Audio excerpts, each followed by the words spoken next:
Hay que llevar la mente al límite. Esto es lo que hace un umbral. Y si no la llevas al límite, que no estamos hablando de ninguna insensatez, ninguna cosa rara, pero que la lleves al límite de exigencia en este sentido, no sucede. Porque el cerebro es muy comodón.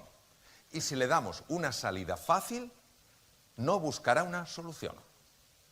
¿Entendéis la diferencia?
Buenas noches. Qué ilusión ser padrino de vuestra promoción. Agradezco muchísimo a la Universidad Europea de Madrid, bueno, pues esa generosidad para poder dirigiros estas palabras. Y luego con mucho cariño y con enorme ilusión. Y os voy a decir por qué. Porque vosotros y vosotras no sois personas que os tengáis que angustiar con el mundo que os vais a encontrar. Porque vosotros y vosotras sois personas que podéis crear una nueva realidad.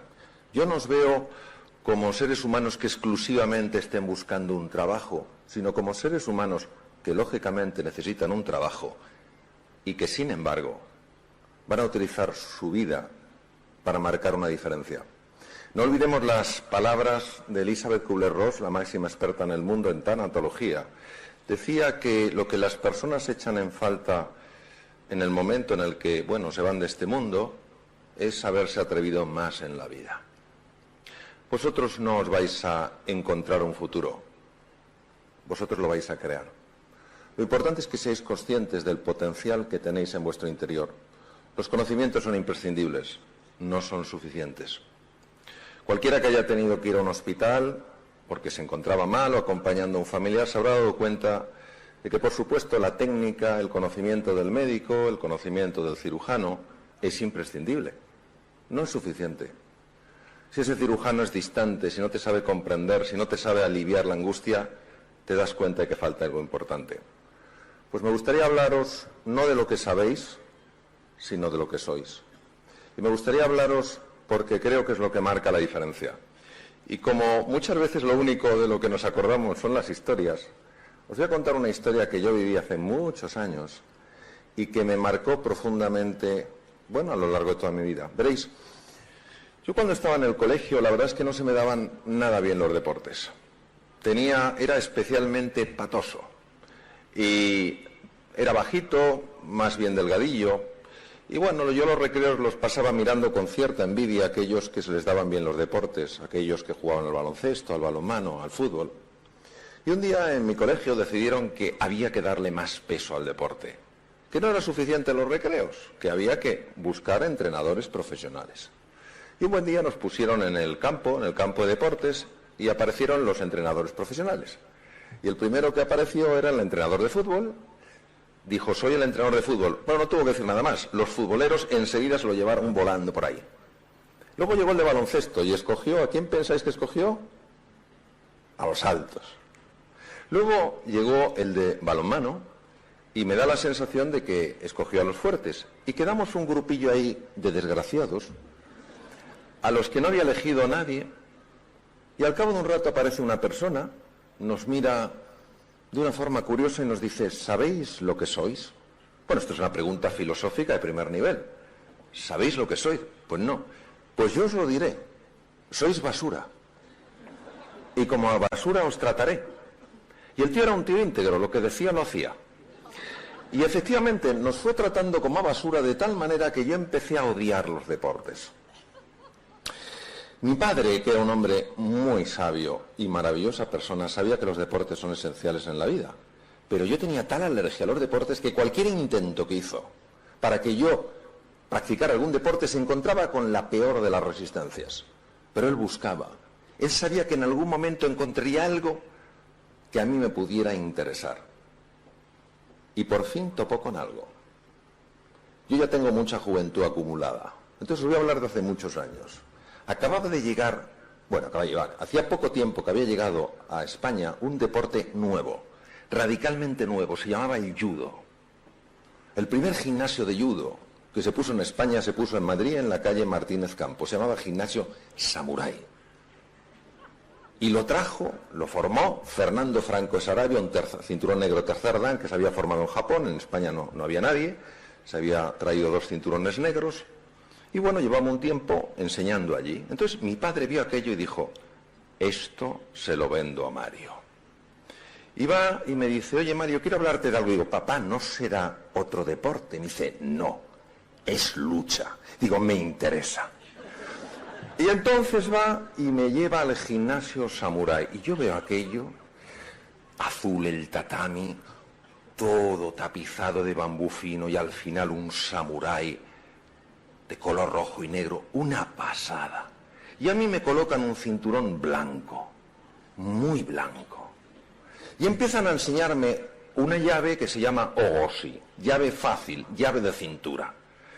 Estábamos unos blancos, había unos amarillos, había unos naranjas y había un verde, el mejor del gimnasio, chico grande, fuerte, simpático. Y a mí venga a enseñarme Ogoshi. Y yo preguntaba, oiga, ¿me enseñan alguna otra llave? No, Ogoshi. Y yo, Ogoshi para aquí, Ogoshi para allá. Y yo decía, me decía mi padre, ¿qué tal te va el judo? Y digo, papá, el judo es Ogoshi. No hay más que Ogoshi. Y digo, es que esto es un poco tal, me gusta, pero es que esto yo quiero cambiar. Bueno, Fernando Franco Sarabia se da cuenta de que el judo no acaba de tener enganche. Claro, era un deporte nuevo, poco conocido, y decide organizar una exhibición. Invita a periodistas, familiares, etcétera, etcétera, y llena el gimnasio. Yo os cuento la escena para que la veáis. En el tatami muy grande azul, a la derecha, arrodillados, primero los cinturones blancos, los amarillos, los naranjas y el verde.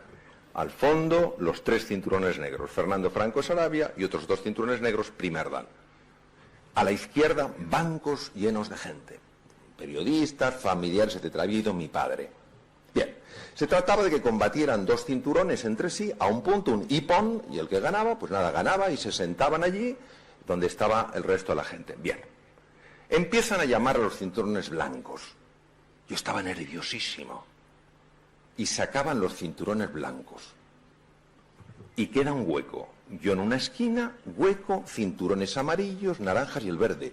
Digo, no me fastidies, me toca con un amarillo. Y sacaban los amarillos. Y el hueco se va haciendo más largo. Y digo, con un naranja no puede ser. Y sacaban los naranjas. Y queda un espacio enorme entre el verde y yo. Y claro, yo aguzo el oído. Yo oigo a los cinturones negros hablar entre sí. Nos hemos equivocado. No hemos llamado a ese blanco. Y como peleé con el verde, le mata. Pero escucho a uno de ellos que era muy piadoso y dice, bueno, pero el verde es nuestra estrella, que se luzca. Yo, ¿conmigo? Ante la perplejidad de la gente, llaman al verde y me llaman a mí. El cinturón más alto, el 10º dan de una escuela, es el cinturón rojo, y se le pone el cinturón rojo sobre el que ya tiene al favorito. Todavía me acuerdo aquel cinturón negro tan piadoso ponerme a mí el cinturón rojo mientras me miraba como diciendo, una última alegría, chaval. Bien, claro, yo veía esa mole y yo con mi ogosi. Y en ese momento me llama mi padre, Mario, ven.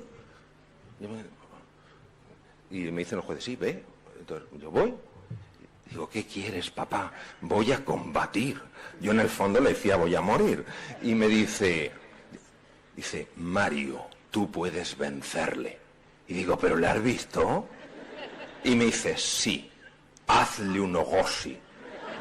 Claro que le iba a hacer yo. Digo, pero un ogosi. Dice, Mario, hijo mío, yo te he visto hacer el ogosi una y otra vez, desde luego, una y otra vez. ¿Y cómo se te da el ogosi?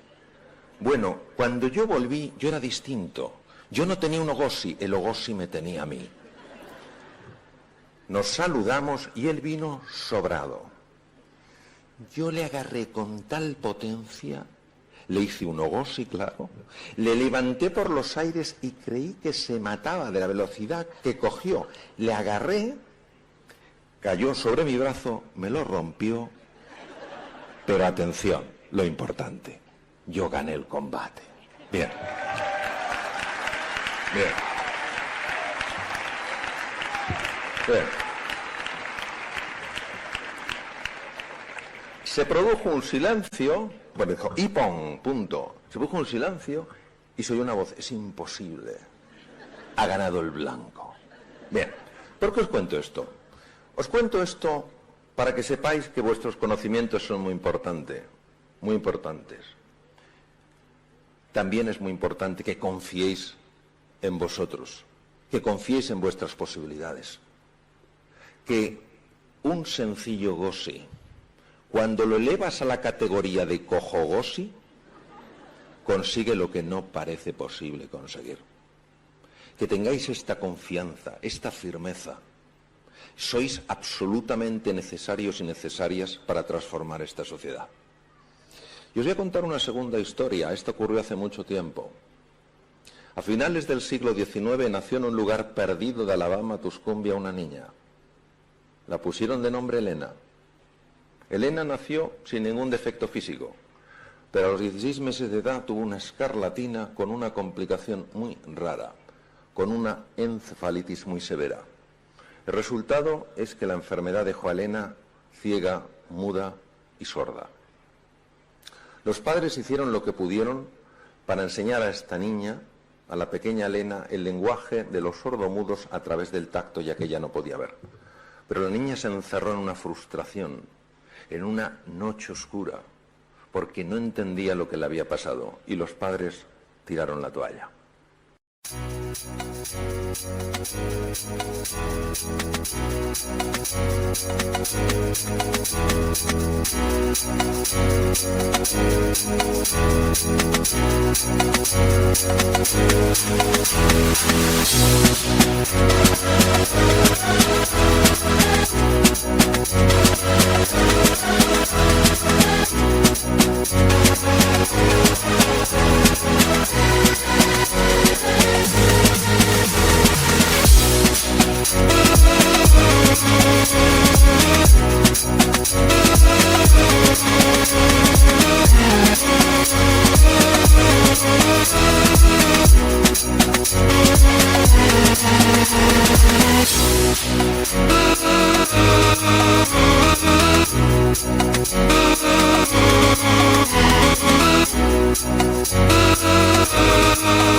No había nada que hacer. Un día, Alexander Graham Bell, el gran inventor, muy amigo de la familia, pasó por Tuscumbia y preguntó por la pequeña Elena. ¿Qué tal está Elena? Alexander, no hay nada que hacer. Hemos tirado la toalla. Y Graham Bell dijo, no tiréis la toalla. Seguid intentándolo. Consiguió convencer a la madre y mandaron del Instituto Perkins para ciegos de Boston una mujer, Annie Sullivan. Annie Sullivan interactuó con Helen Keller. Sabía que esa niña tenía un futuro brillante, aunque nada más que ella pudiera verlo. a pesar de su ceguera, de su mudez y de su sordera. El resultado es que Helen Keller fue la primera mujer en la historia que se graduó con honores por la Universidad de Harvard. Un día un periodista, siendo ella una mujer muy famosa, la entrevistó y, utilizando el lenguaje de los sordomudos a través del tacto, le preguntó lo siguiente. Fijaros qué pregunta: señorita Keller, ¿hay algo peor en esta vida que ser ciego? Y ella contestó: sí, señor, es peor poder ver y no tener una visión, porque cómo ve usted el futuro determina cómo vive el presente. Nunca dejéis que vuestro miedo sea superior a vuestra fe y a vuestra pasión. Jamás, jamás, jamás tiréis la toalla en aquello que os importa. Vosotros y vosotras sois...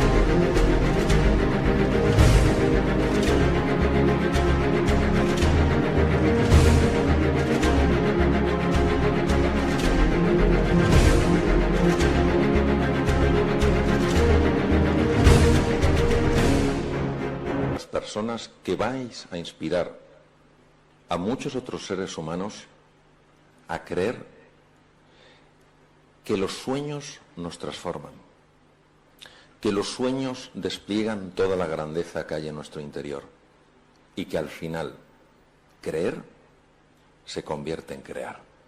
Muchas gracias.